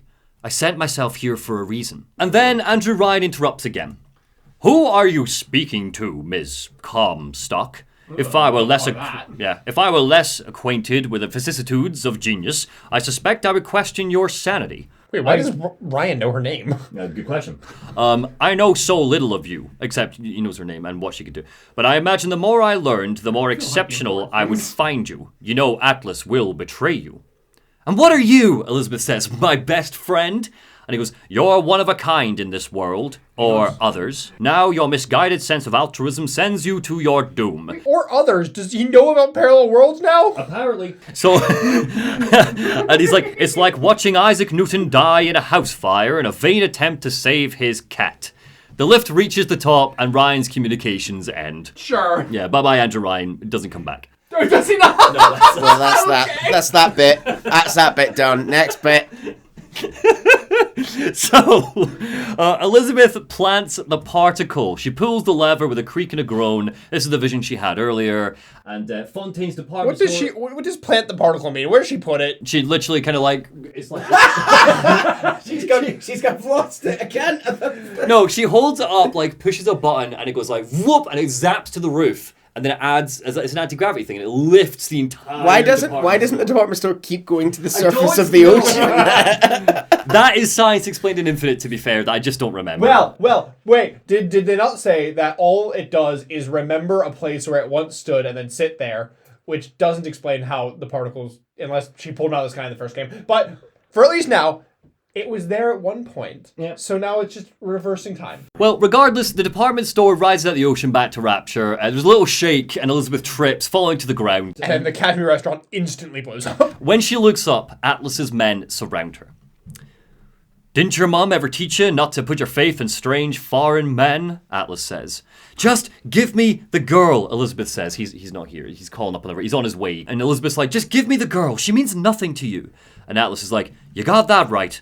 The girl means nothing. But you, love, you mean the world. The men, not correct. Next chapter. Next chapter. Elizabeth regains consciousness with a sack on her head. She hears Atlas and one of his men, Lonnie, talking. So, it's begun, Lonnie says. The Kashmir's all blown to hell, Atlas says. If Ryan didn't know we were back before, I'm sure he's got the message. What do you want with this one? Lonnie nods at Elizabeth. If anyone's got the line on the ace, it's her. Find out what she knows. But no quackery. She's no good to us with a halo and a set of wings. Elizabeth falls unconscious again. Some time passes again. Lonnie clicks his fingers in front of Elizabeth's face as she's like coming to. Where's the ace in the hole? He asks from out of shot. What? Elizabeth asks. He clicks his fingers again and asks again. I don't know what you're talking about. Look, we had a deal. Lonnie holds out a syringe. I've just realized I don't have a picture of him, which is going to annoy you, but this is the Comstock. People think this Lonnie is the Comstock. Oh, okay. He is a white-haired man with big white mutton chops. Lonnie... Bioshock Burial. Yeah. Oh, I mean, yeah, I can... He kind of looks a bit like Comstock. You kind of see it, but like it doesn't go any further than he looks a bit like Comstock. I don't think it is. They've got different bone structure, but... Sure, yeah. Yeah, similar hair, I guess. Also, just before we go into this final chapter, I'd like to put my predictions down because this is absolutely just train wreck retconning everything. Yep. That the ace in the hole is absolutely the would you kindly. Oh, that's an interesting theory. It's a very interesting theory. So Lonnie holds out a syringe and he goes, Sodium thiopental. Are you familiar? Truth serum. Unpredictable stuff. Too little? Nothing. Too much? The subject is euthanized. He stabs her with it. The world bleeds for a second and everything goes dark. Flash. That's not how truth serum works. We see Elizabeth standing in a small room staring into a mirror. She's dressed in her white clothes from the start of Bioshock Infinite. Outside is a rushing, whooshing sound like water or air. This world values children, she says into the mirror, not childhood. Flash again. She's now wearing the blue dress and corset. There's a profit to be made, she says. Another flash. She's now wearing her rapture clothes. And men who make it, she finishes. Another flash. We hear a distant dinging sound. She has blood on her face. The world falls away, and Atlas stands in front of her. 2 weeks, he says. You've been down here for 2 weeks, love. Feckin' doctors. Better off hiring monkeys. Outside, the sounds of war rage. Gunfire, screaming, explosions.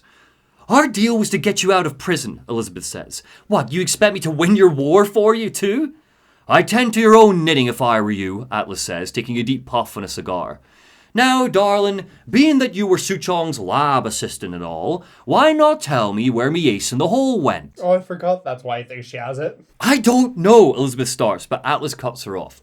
As I said, I'm no doctor, but that doesn't mean I don't find the field fascinating. I keep up on all the medical journals and the like. Elizabeth coughs and spits blood onto the floor. Hope you have someone to help you with all the big words. And he goes, you know what part of the brain free will comes from? Stubbornness. Is he about to try and fucking lobotomize her? The prefrontal lobe. Oh no!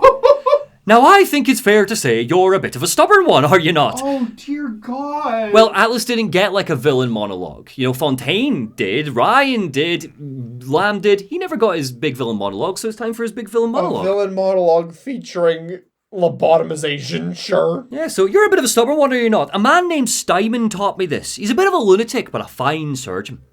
He calls this little trick a transorbital lobotomy. Take hold of her, lads. Now, if you won't remain still, I can't be held responsible for what comes next. Here we go.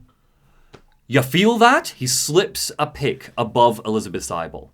I'm moving the pick across your eyeball and resting it on your skull. There's about a bit over a quarter of an inch of bone between the pick and your prefrontal lobe, and that, he holds up a hammer, is where this wee fella comes in.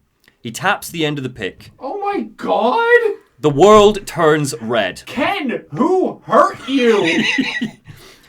Where's me ace in the hole, he asks. She's not gonna be able to tell you after this. I don't know, Elizabeth gasps. You know what else rests in the lobe? Atlas goes on. Creativity. Tap. Individuality. Tap. What do you think is gonna come out of this, my dude? Personality. In short, what makes you, you. Last chance, pet. Where is the ace in the hole? So throughout this, his accent, I'm not going to do it all the time, but his accent starts to slip. In front of his men, Atlas's Irish accent slips and he starts sounding a bit like Fontaine at points. Oh. Yeah, you know, world's best con man loses his greatest con because he's a bit annoyed, but regardless. Or what? Elizabeth chuckles. You gonna put a hole in my head and take away my memories? You wanna make me forget about all of this? You wanna make me not care anymore? Go ahead. How are you having a conversation through this whole lobotomy? Yeah. It's not how those work. She's like, you'll be doing me a favor. Atlas's face twists a second, and then he roars in Elizabeth's face, tears the ice pick out of her skull. Blood drips down and blurs her vision. Bring in the monster, he shouts, and backhands Elizabeth. You're a regular hero, ain't ya, he says. Can't risk ripping the only part of you that's worth a damn. Well, there's more than one way to fry an egg. Sally is wheeled in on a gurney. Now, little one, he says, leaning into Sally. Are you familiar with the term transorbital lobotomy? Elizabeth starts to struggle in her restraints, begging him to stop. It's a simple matter, really. All I need to do is insert this pick into your eye, give it a few taps with my hammer. Better to show by example. And just as Atlas raises the hammer over his head, Elizabeth screams, and we flash to white. A quiet room far away from here. Booker stands in front of her. Booker, Elizabeth gasps, I can't tell him what I don't know. All the doors, Booker says. Remember, you saw behind all of the doors. The memories you lost, they weren't just of the past. You saw behind all the doors, even the ones into the future. So this is how she's able to see other people's memories. This is the game's explanation. In the distance, Elizabeth can see a cold, clinical room. A disc sits in the middle of it. I don't like it here, Elizabeth says. It's a bad place, Booker replies.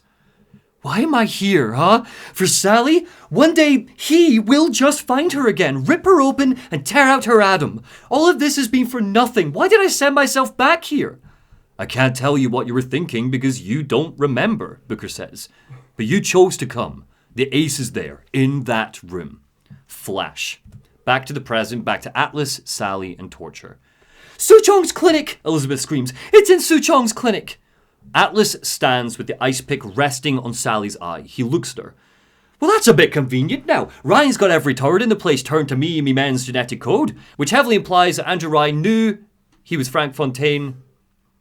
But we're not going to worry about it. Who cares? He's just a happy-go-lucky Irishman. Look at him go. What even are plot holes? Anyway, she goes to Suchong's clinic. In here are Big Daddy suits and plans, formulas and research papers by Suchong, documenting his desperate attempts to make the Big Daddy's imprint on the Little Sisters. It seems, in 1959, like he hasn't been able to form a bond between them yet. We see this in a coded message Suchong has left himself. Elizabeth decodes it and reads his notes. Except that gets rid of Bioshock 2, but okay. It completely erases Bioshock 2. Big Daddy will not imprint, his notes say. If not imprint, what good is he to Little Sister? She not like him.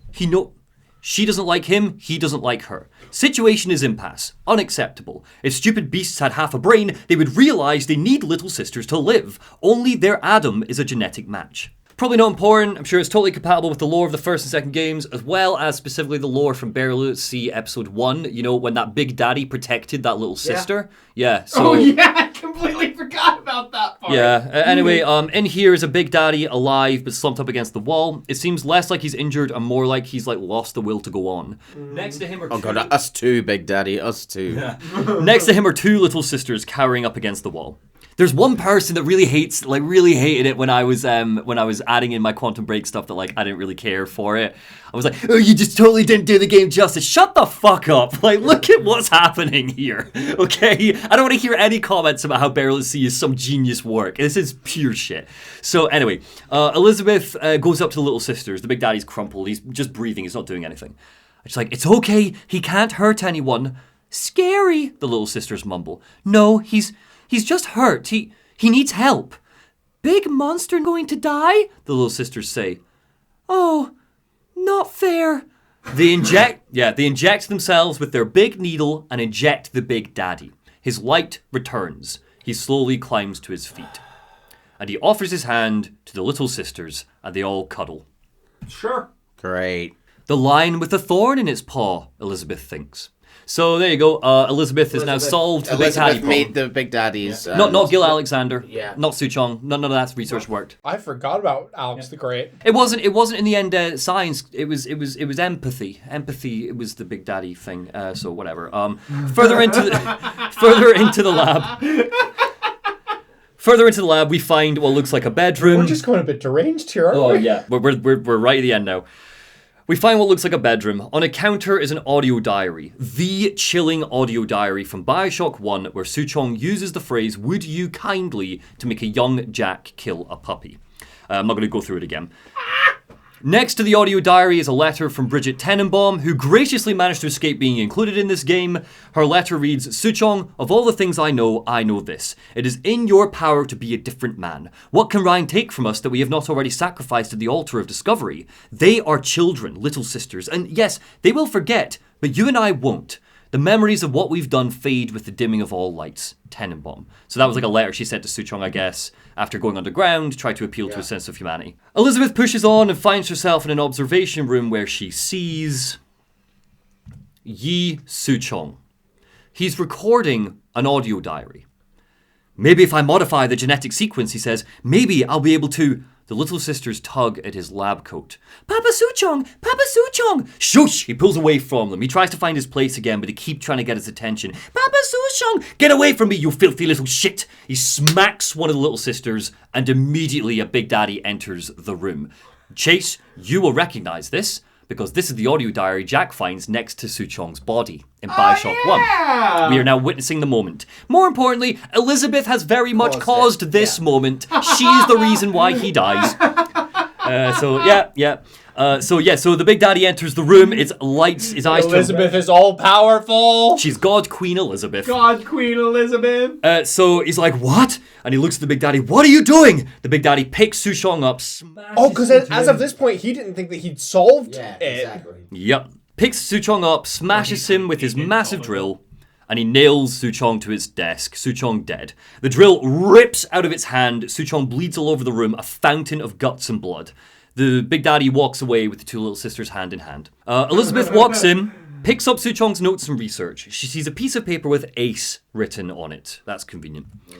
It's gibberish to us, written in Suchong's code, but Elizabeth is immediately able to translate it. We don't see what she sees, but we do hear her reaction.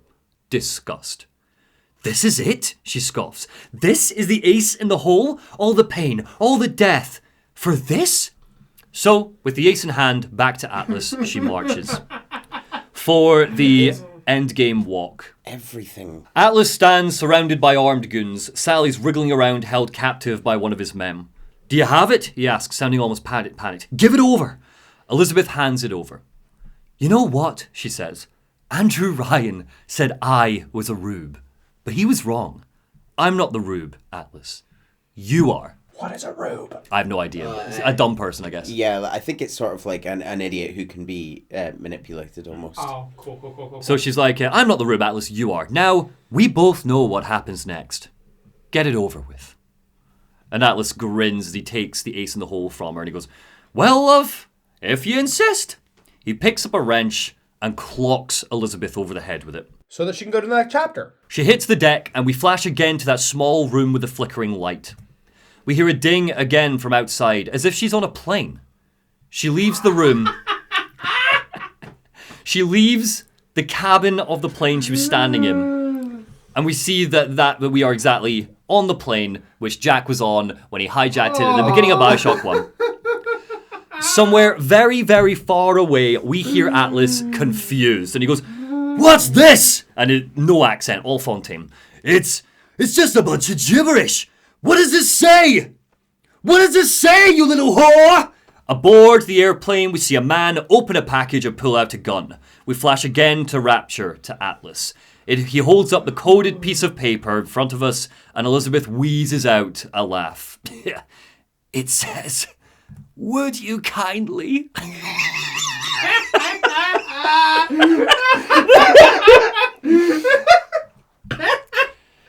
Neil is so done. Get fucked. Andrew. Atlas looks at it, and a small smile creeps across his face. We got the activation phrase, he says. Now all we gotta do is get that genetic freak in nature on an airplane, and Rapture is ours. Why on an airplane? I have no idea.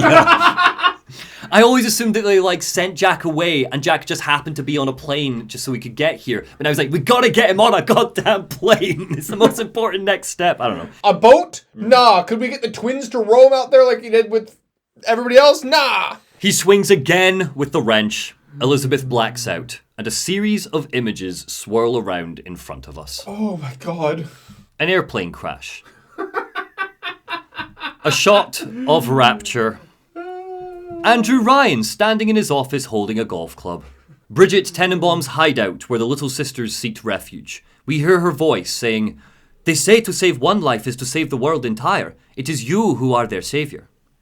Frank Fontaine's dying moments at the hands of Jack and the little sisters. Oh, it should have been Sarah. Or Sally. I can see all the doors, Elizabeth thinks.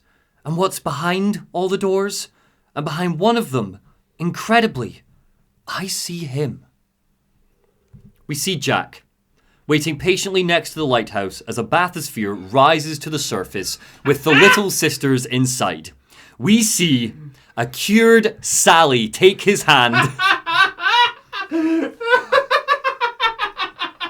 before fading back to the present. To be fair, that specific one is okay. That's fine. This is pure shit. That specific one. No. Hate it. I think it is perfectly fine to assume that Sally I mean, I'm glad Sally went with the rest of the little sisters and was fixed by Jack. That's fine. I don't think many years of the little sisters will get over being turned into little sisters, as we saw in Bioshock 1. I don't think Sally's ever going to get over the fact that a grown-ass woman boiled her alive. But, you know. But will she remember that? Do they have memories of when they were little sisters? No idea at this point who gives a fuck. Also, she's got such a fancier little sister dress than any of the rest of them. She does. Because she's the main little sister, I And guess. of course, she's holding a bell doll. We're almost there. This Here is we the go. final paragraph of Bioshock. Are you ready? Yeah. Sally, so we fade back to the present. Sally, deformed, injured, and hurt, keeps Elizabeth Comstock company in her dying moments. Far away from home, far away from the city that worshipped her, far away from Songbird, or Booker, or even Comstock, alone at the bottom of the ocean, Elizabeth dies, having fulfilled her purpose as the God Queen of the Bioshock series. You can't roll. kill God Queen Elizabeth. The credits roll. Oh, all hail the God Queen Elizabeth. May she reign forever. What did you think? 10 out of 10. I loved it. I knew you'd love I loved it, but from a purely shitpost standpoint. Like, it's garbage. I'm not gonna lie that it's garbage, but I love it because it's garbage. Not only did this game go to painful lengths to connect the two universes, the entire game only happened because of Elizabeth. Yes. Also, entire does it not refute our theory that she has to go back to the point where Booker is baptized to die? That's where she has to. I mean, what the hell does that? Absolutely, because if she dies in Rapture, then technically it undermines my interpretation of the ending of Bioshock Infinite. And I don't think there's another way to interpret Bioshock Infinite and have the beginning of Burial at Sea happen. How does she kills Booker? How could she fade out of existence? When did she get to Rapture? If she Exactly. I don't understand. But if she dies in Rapture, how does she get back to finish the job? Who knows? I love it so much. Pure shit. Ken, whatever his name is, doesn't know how to write a story. I choose to believe this isn't canon. I know it is. I know I have to, but I choose to believe it isn't canon. So there you go. Bioshock, on the whole, complete. The lore has been dumped. Whoop whoop. For now. Do